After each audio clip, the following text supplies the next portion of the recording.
अंदर रख दिया, XYZ कोई भी सब्सटेंस मैंने फ्रिज के अंदर रख दिया, तो लिक्विड का हीट खींचने की वजह से वो सभी लिक्विड क्या हो जाता है, तो सही बात है ना भाई, वहीं से हो रहा था ना अंदर। So गाइस इस वीडियो के अंदर मैं आप सभी को बताऊंगा जो हमारा रेफ्रिजरेटर है वो किस तरह से वर्क करता है।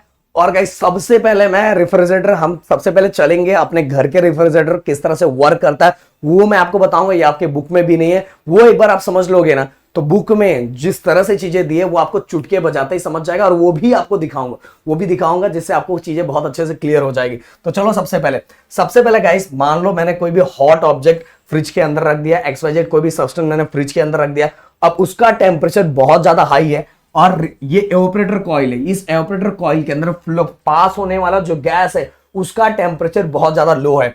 तो जो हीट है वो कहां से कहां फ्लो होता है, higher to lower, higher to lower, उस तरह है भाई, क्यों गायब हो जा रहा है ये, higher to lower, higher to lower heat flow होता है। और जैसी इसके अंदर का हीट यहां फ्लो हुआ, इसके अंदर पास होने वाला गैस है, गैस के ऊपर कौन सा प्रोसेस है, आइसोबेरिक प्रोसेस। क्यों आइसोबेरिक प्रोसेस है वो भी बताता हूं भाई। देखो आइसोबेरिक, पहली बात तो जो आइसोबेरिक प्रोसेस होता है उसके अंदर प्रेशर क्या होता है, कांस्टेंट होता है, प्रेशर कांस्टेंट होता है।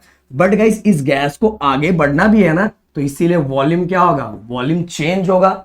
ओके, वॉल्यूम एक्सपांड हो रहा है तो वॉल्यूम को चेंज होना पड़ेगा। और वॉल्यूम के साथ ही गाइस ये जो हॉट ऑब्जेक्ट है इसने अपना हीट इसमें ट्रांसफर किया, तो भाई टेम्परेचर भी चेंज होगा ना। मतलब कहने का मतलब वॉल्यूम भी चेंज हो रहा है एंड साथ में टेम्परेचर भी चेंज हो रहा है। बट प्रेशर क्या है, इसके अंदर एवापोरेटर कॉइल में रहने वाले गैस के अंदर प्रेशर क्या है, कांस्टेंट है। तो मान लो भाई ये फटाफट ये गैस आगे बढ़ रहा है, ये गैस आगे बढ़ रहा है, जिसका वॉल्यूम चेंज हो रहा है, टेम्परेचर चेंज हो रहा है, बट प्रेशर क्या है, कांस्टेंट है, इसीलिए इसके अंदर आइसोबेरिक प्रोसेस है। ये यहां आया, यहां आया, यहां आया, यहां आया, यहां, और यहां आने के बाद ये कंप्रेसर के अंदर आया।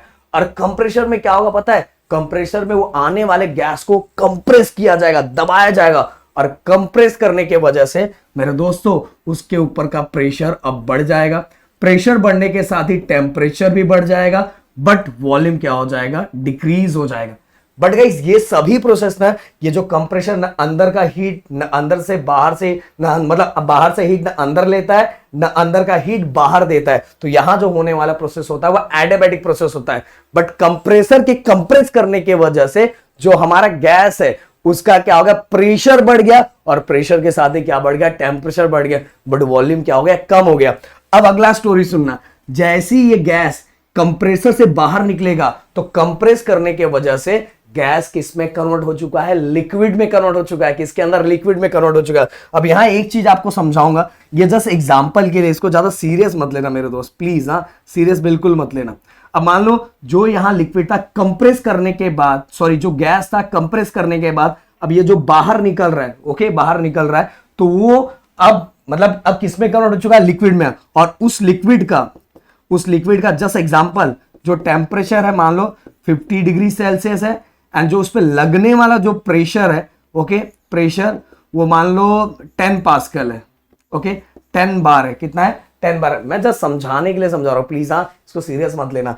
तो गैस आया, बाहर निकला, अब ये लिक्विड में कन्वर्ट हो चुका है जिसका टेम्परेचर 50 डिग्री सेल्सियस है एंड प्रेशर 10 बार है। ये आपको लिखना नहीं है, और वैसे भी गाइस जो आगे दिखाने वाला हूं ना आपको वो लिखना है, बट ये समझना बहुत जरूरी, ये समझोगे तो आसानी से समझ में आ जाएगा। तो जैसे ये लिक्विड इसमें से निकला, टेम्परेचर 50 डिग्री है, प्रेशर 10 बार है। अब गाइस अब चले जाओ फ्रिज के पीछे चले जाओ, वहां आपको कंडेंसर कॉइल दिखाई देगा। बोलोगे सर मेरे फ्रिज में दिख ही नहीं रहा, तो भाई अब बहुत पैसे वाले हो समझ लो। अब नहीं, इधर अपने पुराने फ्रिज में ना सब कुछ दिखता है, पूरा का पूरा पार्ट दिखता है, जो नहीं दिखना चाहिए वो भी दिखता है। तो यहां से वो लिक्विड ऐसे से पास हो रहा है। अब बाहर के साइड कंडेंसर कॉइल लगाया रहता है जो ब्लैक कलर में आपको दिखाई देगा। उस कंडेंसर कॉइल में से जैसे ही लिक्विड पास होगा तो भाई वो कंडेंसर कॉइल कहां होता है, एटमॉस्फेयर में होता है। मान लो जस्ट एग्जांपल, एटमॉस्फेयर का टेम्परेचर उस समय 25 डिग्री सेल्सियस है, तो भाई ये जैसे ही इसमें से पास होगा तो ये इसका टेम्परेचर हाई है, एटमॉस्फेयर का टेम्परेचर लो है, तो एक्स्ट्रा जैसे कंडेंसर में से ये पास होता जाएगा वैसे extra amount of heat condenser कहां रिलीज करता जाएगा, एटमॉस्फेयर में रिलीज करता जाएगा। तो जैसे ये लिक्विड कंडेंसर के लास्ट पॉइंट पे पहुंचेगा तो इसका भी टेम्परेचर कितना हो जाएगा, 25 डिग्री सेल्सियस। पहले 50 डिग्री सेल्सियस था, पर जैसे ही कंडेंसर में पहुंचा तो कंडेंसर ने एटमॉस्फेयर के साथ हीट को क्या करने लगा, एक्सचेंज करने लगा, क्योंकि यहां टेम्परेचर हाई था और एटमॉस्फेयर का क्या था, लो था। बट गाइस कंडेंसर में आइसोबेरिक प्रोसेस होता है। फिर से आइसोबेरिक प्रोसेस क्यों? क्योंकि भाई गैस को एक्सपांड करवाना है, आगे भेजना है ना, और आगे भी भेजना है और साथ में टेम्परेचर को भी चेंज करना है। तो इसीलिए जो प्रोसेस हो रहा है आइसोबेरिक हो रहा है, क्योंकि टेम्परेचर चेंज होगा तो वही तो काम होगा और ये चीजें एक्सपांड होगी तो ही तो काम होगा। इसलिए यहां प्रेशर, ये कंडेंसर कॉइल के अंदर प्रेशर कांस्टेंट होता है, बट टेम्परेचर और वॉल्यूम ये दोनों क्या होता है, चेंज होता है। तो जैसे इसे आगे बढ़ा, बट यहां जैसे ही पहुंचा, कंडेंसर कॉइल के पास पहुंचा, तो इसका टेम्परेचर कितना हो चुका है, अगर मैं यहां क्लीन करूं तो अब कंडेंसर कॉइल के बाद जब पहुंचा तो इसका जो टेम्परेचर है 25 डिग्री सेल्सियस हो चुका है, जितना एटमॉस्फेयर का, साथ में प्रेशर 10 बार, ये कितना है, 10 बार। अब इसके बाद कंडेंसर के बाद जो नेक्स्ट हमारा डिवाइस होता है वो एक्सपांशन वॉल होता है। क्या होता है, एक्सपांशन वॉल। और एक्सपांशन वॉल के अंदर guys pressure difference, expansion wall के अंदर जो प्रेशर डिफरेंस होता है बहुत ज्यादा हाई होता है। इसीलिए जैसे, क्योंकि अब इसके अंदर क्या हो रहा है, पहले गैस था पर अब इसके अंदर क्या पास हो, जैसे कंप्रेसर से बाहर निकला इसके अंदर से क्या पास हो रहा है, लिक्विड। तो लिक्विड यहां पहुंचा, लिक्विड यहां पहुंचा। अभी इसका प्रेशर कितना था, 10 बार। बट ये दोनों इनलेट और आउटलेट, एक्सपांशन के इनलेट और आउटलेट में प्रेशर डिफरेंस बहुत ज्यादा क्रिएट किया जाता है, जिसके कारण जैसे वो एक्सपांशन वॉल्व में जाता है बहुत स्पीड से आगे बढ़ता है। प्रेशर डिफरेंस बहुत ज्यादा नीचे हाई है, ओके, समझ में आ रहा है कि नहीं? प्रेशर डिफरेंस बहुत ज्यादा है, नीचे हाई है, ऊपर क्या लो है, ऊपर प्रेशर बहुत कम है। और प्रेशर जहां कम रहता है तो हम भागते हैं ना भाई। अगर सामने प्रेशर कम है, मान लो मेरे को कोई दबा रहा है तो मैं नीचे दबते जाऊंगा, पर प्रेशर अगर कम होता जाएगा तो फिर मैं तो भागूंगा ना। मेरे घर वाले अगर मेरे प्रेशर कम कर देंगे तो मैं इधर उधर भागूंगा ना।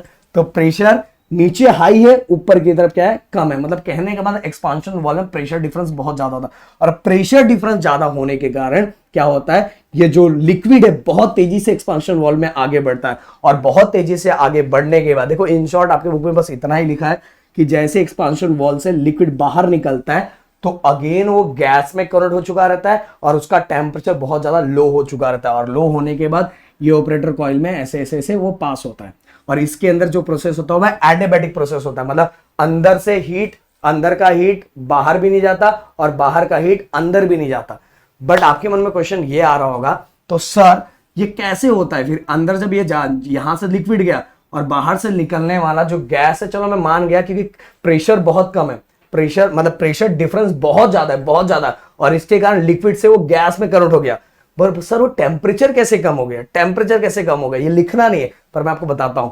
देखो क्या हो रहा है, जैसे ही ये जो लिक्विड है एक्सपांशन वॉल के अंदर गया, एक्सपांशन वॉल में जाने के बाद क्या होता है कि उसके अंदर एक प्रोसेस होता है। देखो अंदर से हीट, अंदर का हीट बाहर भी नहीं जा रहा, बाहर का हीट अंदर भी नहीं आ रहा है। बट क्या हो रहा है, जो अंदर जो लिक्विड गया है उस पर भी टेम्परेचर कितना है, 25 डिग्री। कितना है, 25 डिग्री।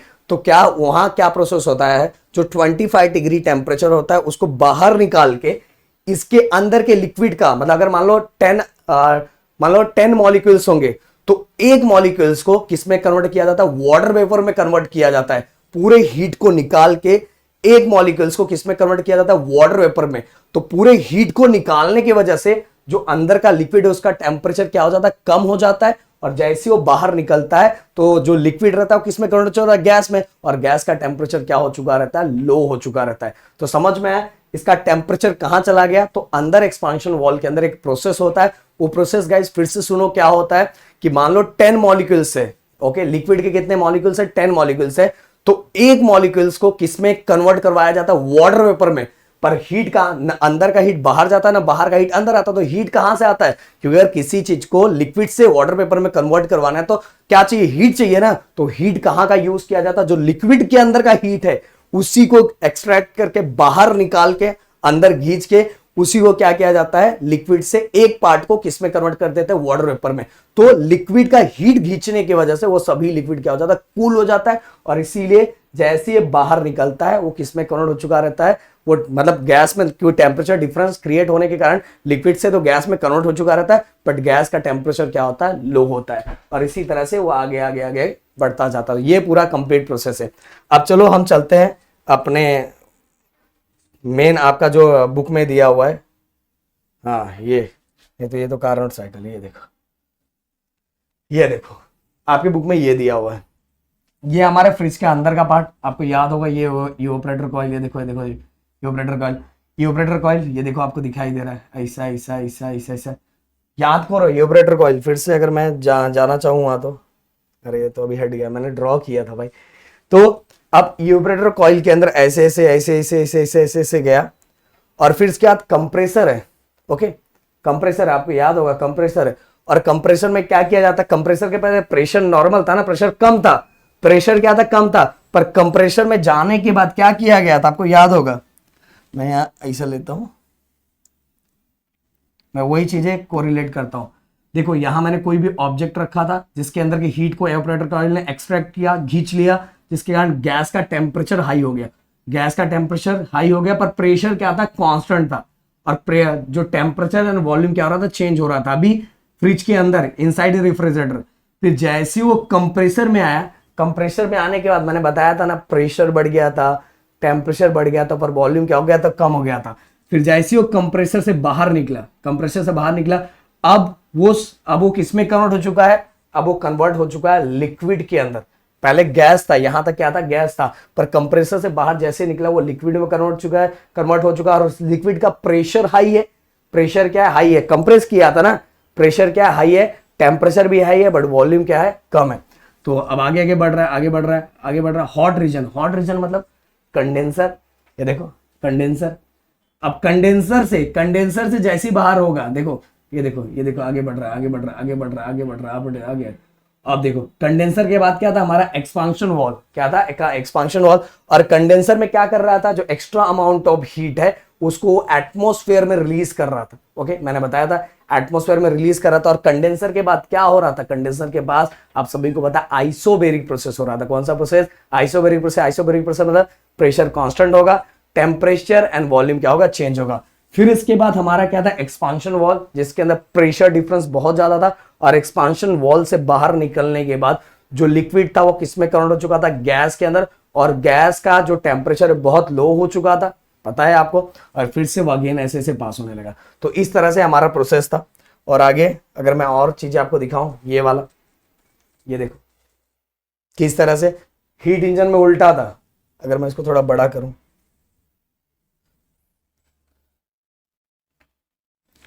हीट इंजन में चीजें उल्टी थी। इसके अंदर देखो cold reservoir, working substance, hot reservoir, cold reservoir, working substance, hot reservoir. तो सही बात है ना भाई, वहीं से हो रहा था ना। अंदर हमने ऑब्जेक्ट रखा था तो वो पूरा पार्ट क्या था, कोल्ड था, कोल्ड रिजर्वायर था, पूरा ठंडा वाला पार्ट था।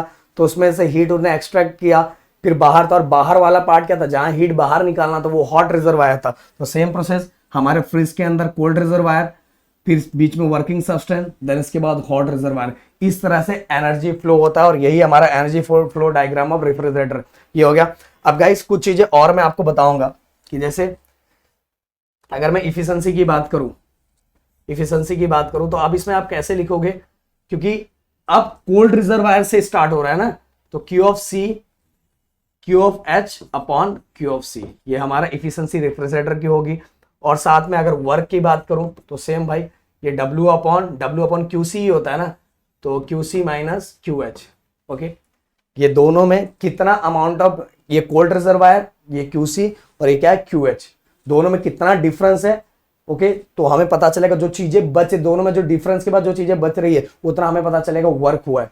अब साथ में ये इफिशिएंसी हो गई, ये वर्क हो गया। अगर इसको मुझे टेम्परेचर के फॉर्म में लिखना है तो T of C minus T of H upon T of C. Okay, ये चीज हो गई। बस इतना ही हमारा किसका पार्ट है, हमारा रेफ्रिजरेटर का पार्ट है। और गाइस एक चीज और बताऊंगा, ये देखो, ये जो दिख रहा है ना, ये मेरा नोट्स है। ये ठीक से चल नहीं रहा है क्योंकि मेरे दूसरे इस पे खुला है।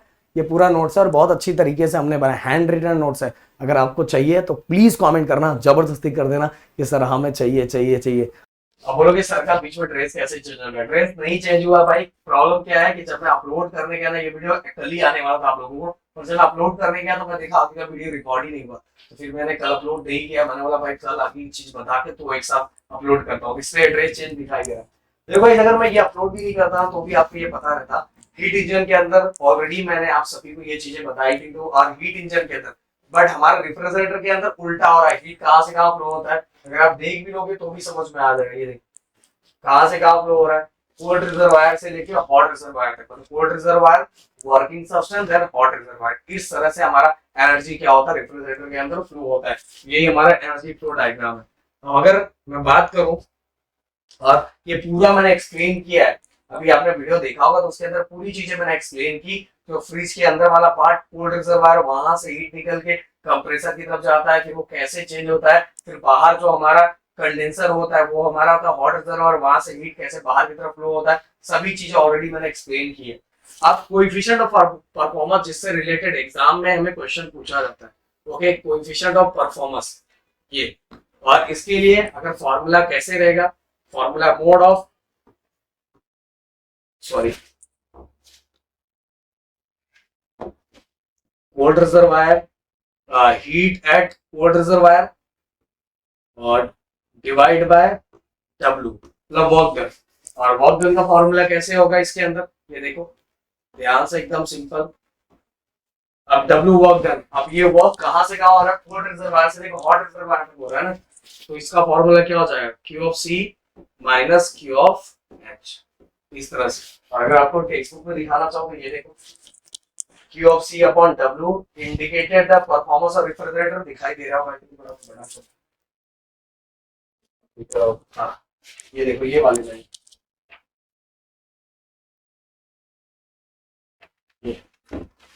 the ratio mode of Q of C upon mode of W indicated the performance of refrigerator, मतलब हमारे रेफ्रिजरेटर का परफॉर्मेंस कैसा है, it is called coefficient of performance, COP, K और क्वालिटी फैक्टर, समझ में, और Q वैल्यू, मतलब क्वालिटी वैल्यू और रेफ्रिजरेटर इसको कहा जाता है। और ये कैसे, इसका टोटल अगर हम फाइंड करने जाए, ज्यादातर न्यूमेरिकल्स इससे रिलेटेड ही आता है मेरे दोस्त। ये देखो इसका वर्क डन कैसे फाइंड करेंगे, QC से QH तक हीट फ्लो हो रहा है ना, तो QC पहले रहेगा और QH बाद में रहेगा, और दोनों की वैल्यू यहाँ पुट करोगे तुम्हें K मिल जाएगा, समझ में आया। ये हमारा कोएफिशिएंट ऑफ परफॉर्मेंस जो क्वालिटी फैक्टर है, ओके, ये हमें आराम से मिल जाएगा। तो इसी तरह जिससे रिलेटेड न्यूमेरिकल्स एग्जाम में आता है। तो यहाँ भाई आपका ये टॉपिक खत्म होगा, देखो मैं फिर से आपके लिए तैयार होके आया। तो मिलते हैं नेक्स्ट वीडियो में, thank you so much guys, जय हिंद।